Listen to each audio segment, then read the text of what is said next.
If you're struggling to get back online after a break as a small creative business owner, then this video is for you.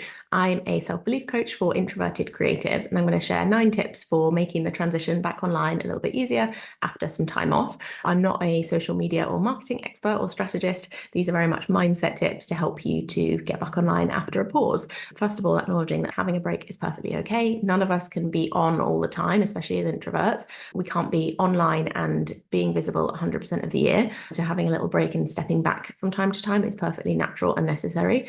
In the UK, we're just coming out of summer, so I personally have had a good month offline, and I know lots of fellow creative business owners have as well. So now it's September, we're looking to get back online, but feeling a little bit stuck with that. So I hope that these 9 tips will help.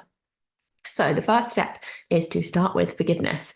Forgive yourself for having ghosted your people or disappeared offline. It's completely okay to have done that. What's happened has happened. We don't need to dwell on that or to beat ourselves up, which can be our natural default, particularly as sensitive introverts. So yeah, stop with the beating yourself up and start with forgiving yourself.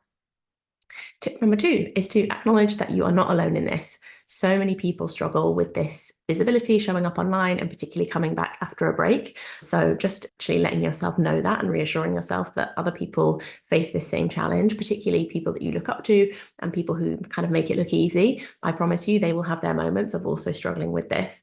So the reason this is a good practice is because it comes from a mindful self-compassion model from Dr. Kristin Neff, and it's called Common Humanity. So this is about tapping into this idea that we all struggle with the same things, and that can help us to kind of relieve the pressure on ourselves and to be kinder to ourselves. Tip number 3 is to use this opportunity to check in with whether you actually want to be on social media or not, because it might be that this isn't just a pause, but this is actually the beginning of you moving away from social media for whatever reason. So try not to just default to, I should be on social media, I need to come back, and feeling pressure and expectation to do that, but actually listen to yourself and decide intentionally that you want to be there. And if not, then you can look at other ways to kind of replace that in your marketing, because we all need to show up in some capacity, right? Whether that's in-person networking or doing more email marketing or blogging or YouTube. We have to replace social media with something if we're going to take it out of the mix, but just to have that conversation with yourself. Do you want to be there? And if so, how do you want it to feel and how do you want to go about it?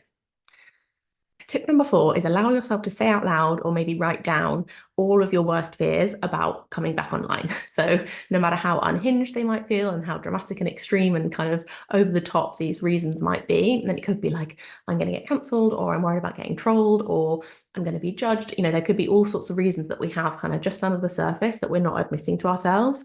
And when you actually see that list written out, or you hear yourself say it out loud in a voice note or perhaps to a friend, you'll realize actually it really makes a lot of sense that I have resistance to showing up online when all of these fears are kind of just under the surface. So allow yourself to kind of like purge all of that stuff and get it out so that you know what you're working with, and then you can make the intentional choice to show up from a different kind of headspace. Tip number 5, instead of thinking about this first post back in isolation, which all that does is just add pressure for it to kind of perform well and like do well in terms of engagement and kind of vanity metrics. Whereas if you think of it as one small piece of the puzzle that you're going to be adding to, building up the overall picture over time, a bit more like a body of work, it just takes the pressure off this first one having to be good. And you can just put something out there just to kind of like get back in the swing, and the quality of your stuff will build back up later. That's not important right now. It's just important to show up in some way. Tip number 6 is to ignore any thoughts of having to explain or justify, and especially apologize for being away in the first place. A lot of the lovely, sensitive, big-hearted introverts that I work with feel this need to kind of explain themselves and to say, sorry, I've not been here. These are all my reasons why. And actually, you don't owe anyone that information. You can just turn up and say, hi, I'm excited to be here again. Or not even that, just post something that doesn't draw attention to the fact that you've been away. Because like I say, nobody is expecting that information from you. People are busy, they're living their own lives, they're not noticing whether we're online or not. And even if they do notice, doesn't mean we need to explain ourselves. So yeah, no apologizing, just turn back up and do your thing. Number 7 is give yourself permission for your first post or your first few posts back to be a bit rubbish. We often default to this high standard and high bar of, I have to say something really groundbreaking, I have to, change someone's day, change someone's life with what I post, and it needs to be really interesting and get lots of engagement and all these kind of things that we expect our content to do. And actually, we don't need to expect any of that stuff. And all that does is add pressure and stops us from accessing the creativity that we need to actually post the thing. So definitely give yourself permission to do a bad post, like maybe even aim for like the worst post you can do and see what happens, because you're much more likely to be able to actually get something out there if that's the kind of thing you're aiming for. Number 8 is to not trick yourself or fall into the trap of using doom scrolling as looking for inspiration. I think we all do this and we think like, oh, I'll just go and have a little scroll through some reels, like see if it sparks any ideas. And actually quite often that has the opposite effect. So I really encourage you not to look on the platform that you're hoping to post on for inspiration, because that can just lead to like an hour later, you're still sitting there and then you feel terrible about yourself because you haven't done the thing that you went to do. So look in other places for inspiration.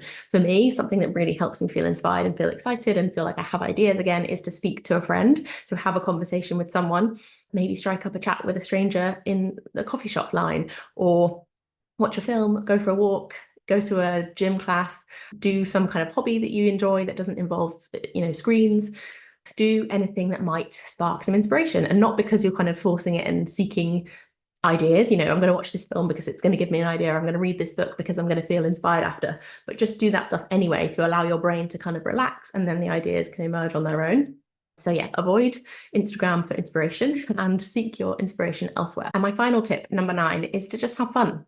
Social media can be a really fun, creative outlet and somewhere that you get to kind of be a bit more playful and have a bit of fun and enjoy marketing. So if the fun has been kind of drained out of it for you, and this idea of coming back after a break is creating a sense of dread, or like you're just not looking forward to it, maybe that's an invitation to use this opportunity to kind of bring the fun back in and bring a more playful and lighthearted attitude and approach to it. What would that be like? Like if there were no rules and you could just post whatever you wanted in whatever way you wanted, what would that look like? What would you talk about? What would you post? And just let yourself be creative in that sense and see what comes out. So to recap, if you're struggling to get back on Instagram or on social media after a break, here are my 9 top tips for doing that. So number 1, forgive yourself for having disappeared. It's okay. Don't beat yourself up. Number 2, acknowledge that you're not alone in this. Number 3, check in with whether you actually want to be there, or if you're doing it because you feel like you should. Number 4, allow yourself to say out loud or write down everything you're worried might go wrong, just to see what you're working with. Number 5, don't think about this post in isolation. Think about one tiny piece of the bigger puzzle. 6, run out of fingers. Ignore any thoughts about having to apologize, justify, or explain. Just come back. 7, give yourself permission to post something rubbish initially. Number 8, look outside of the platform you're posting on for inspiration. And number 9, have fun. Allow yourself to actually enjoy it and do something that you want to do. Be creative, be playful, and hopefully you will be back in the flow anytime now. So I hope that's been useful. You can find out more about me and my work in the thingy bob below, and send this video to a friend who's struggling to get back online after a break if you know someone who might benefit from it. Thank you. Have a good day. Bye.